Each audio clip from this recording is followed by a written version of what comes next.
बिस्मिल्लाहिर्रहमानिर्रहीम। अस्सलाम वालेकुम। आज सुप्रीम कोर्ट और उमर अता बंदयाल के खिलाफ खुल्लम खुल्ला ऐलान जंग हो चुका है और ये ऐलान जंग इतना बड़ा है कि अगर कल सुप्रीम कोर्ट और चीफ जस्टिस ऑफ पाकिस्तान ने गवर्नर स्टेट बैंक, शहबाज शरीफ, पूरी पार्लियामेंट, कायमा कमेटी के तमाम लोग, पूरी कैबिनेट, इनको ना अहल ना किया तो रहती दुनिया तक, जब तक पाकिस्तान का वजूद है, एक बात आप ज़हन में रखिएगा, ये सुप्रीम कोर्ट की सिर्फ अमारत ईंटों की बाकी रह जाएगी। इसके फैसलों को कोई नहीं मानेगा और रोंदते हुए सारे इसके फैसलों को चले जाएंगे।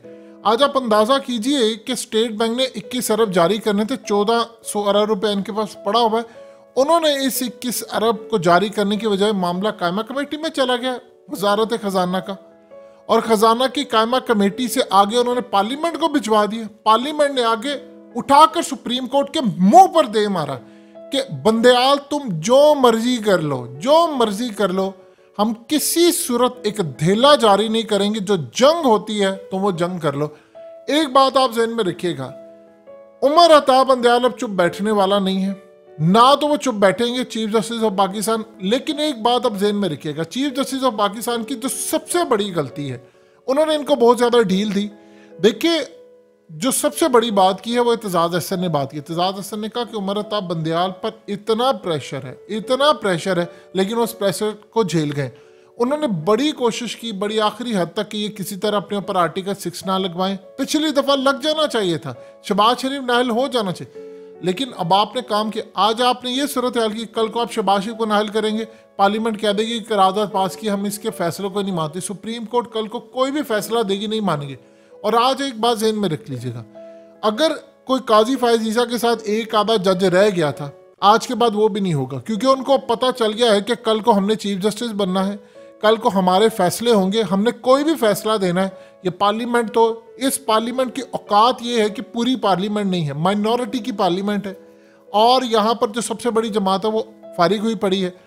अगर आज ये सूरत हाल है तो कल को कोई भी सुप्रीम कोर्ट के जज का फैसला होगा, किसी भी जज का फैसला होगा, उठाकर उसको दीवार पर दे मानेंगे कि पार्लियामेंट नहीं मानती। इवन के जो कायमा कमेटी है वही फारिग कर देगी कि भाई इस सूरत हाल में कायमा कमेटी खजाना है, मिसाल के तो वो कह देगी कि भाई हम नहीं मानते सुप्रीम कोर्ट का फैसला, सुप्रीम कोर्ट को इख्तियार ही नहीं है, सुप्रीम कोर्ट के पर काट दिए हमने। अब आखिरी फैसला है उमर अता बंदयाल के लिए कि वो फतेह बंदयाल का बेटा बनकर इन सब को उड़ा दे।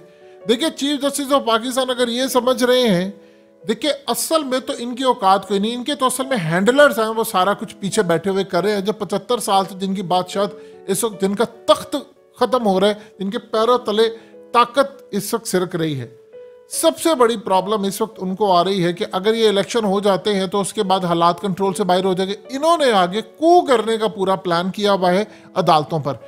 अगर कल इस्लामाबाद के अंदर चीफ जस्टिस ऑफ पाकिस्तान ने उठकर इन अदालतों के जरिए इनको फारिग ना किया तो फिर याद रखिएगा, फिर उन्होंने उमर अता बंदयाल को फारिग कर देना। वो आगे प्लान कर रहे हैं कि हम इनकी नौकरी ख़त्म कर दें, हम इनको अर्ली रिटायर कर दें। अगर आप इसी तरह फैसले करते रहे कि जी इजहार बरहमी कर दिया, वो गुस्सा हो गए, फलाना हो गए, आप अंदाज़ा कीजिए स्टेट बैंक की क्या जिम्मेदारी है कि वो इन तक पहुंचे। उसका काम 1400 अरब रुपया पाकिस्तानियों का टैक्स का हमारे पड़ा हुआ है इनके अकाउंट में।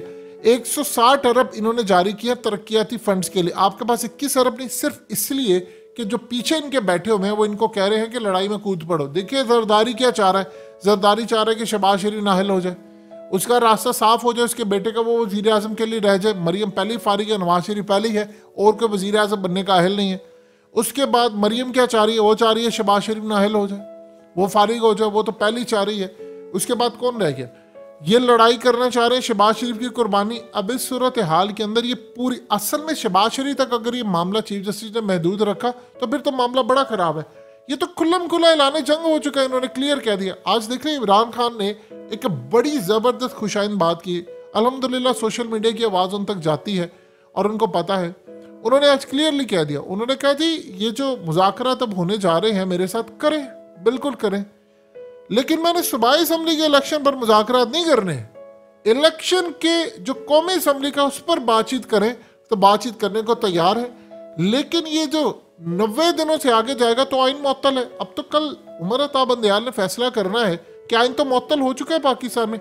आपने सुप्रीम कोर्ट का हुक्मनामा हवा में उड़ा दिया है। कल आप सीधी तरह आर्टिकल 190 लगाएं, बुलाएं फौज को और चीफ को उनके बुलाएं, या रेंजर्स के चीफ को बुलाएं, या आप जिसको भी पुलिस के चीफ को बुलाएं, उसे क्या ये इनको करें गिरफ्तार और पार्लियामेंट के अंदर जाएं, इनके सर पर खड़े हों, इनको सारे करें फारिग, और फिर उसके बाद स्टेट बैंक के गवर्नर को सबसे पहले आप उड़ाएं। प्रॉब्लम ये हुई है कि इन लोगों को अंदाजा हो चला है कि उमर अता बंदयाल ठंडे बैठ गए हैं, लिहाजा इन्होंने फैसला कर लिया है कि अगर ये ठंडे बैठे हैं तो हम तो पूरी तरह इन पर चढ़ाई करने को तैयार हैं। आप ये देखिए कि एक तरफ इमरान खान अदालत में कह रहा है कि मुझे मारने के लिए ईद पर प्लान बना रहे हैं, दूसरी तरफ चीफ जस्टिस, एक आखिरी बंदा खड़ा हुआ है चीफ जस्टिस ऑफ पाकिस्तान। अगर आज ये जो बाकी जजेस हैं उनको पता होना चाहिए, अगर आज इन्होंने इनको नहीं छोड़ा तो कर वो इनको पढ़ काटेंगे। आप इस बात को अच्छी तरह समझ लें, अगर 14 मई को इलेक्शन ना हुआ फिर पाकिस्तान में इलेक्शन कभी नहीं होने। आपने सूडान की हालत देखी है, सूडान में क्या हुआ मामला, 2 जर्नैल आपस में लड़े हैं, पूरे मुल्क में खाना जंगी है और फौज को उन्होंने तकसीम किया है। वहां पर सिविलियन कमजोर हो गए हैं और सूरत हाल ये है कि यहाँ पर ये अदालतों को कमजोर करें। आप अगर अदालतों को आज कमजोर कर देंगे तो बाकी क्या रह जाएगा। अब देखिए 2 चीजें आप जेहन में रख लीजिएगा। इस वक्त जो सबसे बड़ा ब्लंडर किया था काजी फायद ईसा ने किया था। काजी फायद ईसा की वजह से ही सारा मामला हुआ कि इनके अंदर इतना जोश आया। जब वो पार्लियामेंट के अंदर इनके साथ बैठेंगे जाकर तो फिर यही सूरत हाल होगी। जब एक मुस्तकबिल का चीफ जस्टिस बैठेगा, चोरों के साथ, जरदारी के साथ बैठेगा, दाएं बाएं के बैठा होगा, तो फिर यही सूरत हाल होनी जो मुल्क में हो रही है। अब असल में इस वक्त सिर्फ एक काम करना है। इस वक्त उमर अता बंदयाल इनको करे नाहिल, उनके खिलाफ फिर जो होगा, फिर वकला सड़कों पर होंगे, फिर अवाम सड़कों पर होगी, इमरान खान सड़कों पर होगा, फिर उसके बाद दमादम मस्कल अंदर होगा। लेकिन सिर्फ एक काम करना है, वो है चीफ जस्टिस ऑफ पाकिस्तान को स्टैंड लेना। अगर आज आप स्टैंड लेने में नाकाम हो गए हैं तो फिर आप जेहन में रखिएगा, फिर आपकी अदालतें गई, फिर उस मुल्क में कुछ भी नहीं होना। फिर आप जेहन में रख लीजिए आपका मुल्क मुकम्मल तौर पर तबाही की तरफ जा रहा है। चीफ जस्टिस ऑफ पाकिस्तान को इस बात का आज बड़ी अच्छी तरह एहसास होना चाहिए कि आपके पास खुद नोटिस की वजह से हुकूमत आई थी जो आपके पर काट रही है। आप देखिए वो इमरान खान, उसने फैसला कबूल कर लिया, उसने कहा ठीक है मैदान में लड़ाई होगी, मैं बताऊंगा इनको कैसे लड़ाई की जाती, क्या होता है।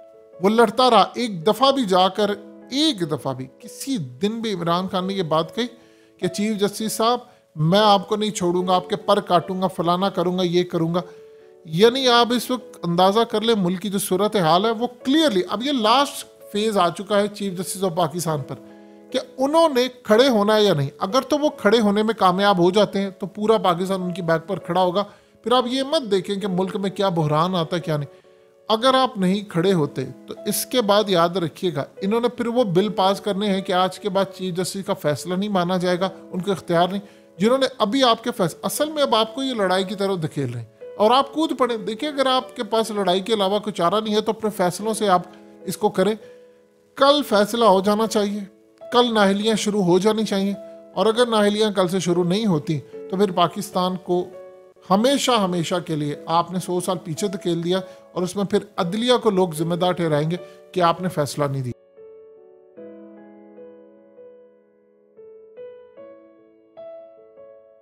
हकीकत टीवी को सब्सक्राइब करना मत भूलें, वीडियो को लाइक करें, शेयर करें और कमेंट सेक्शन में अपनी राय का इजहार जरूर करें।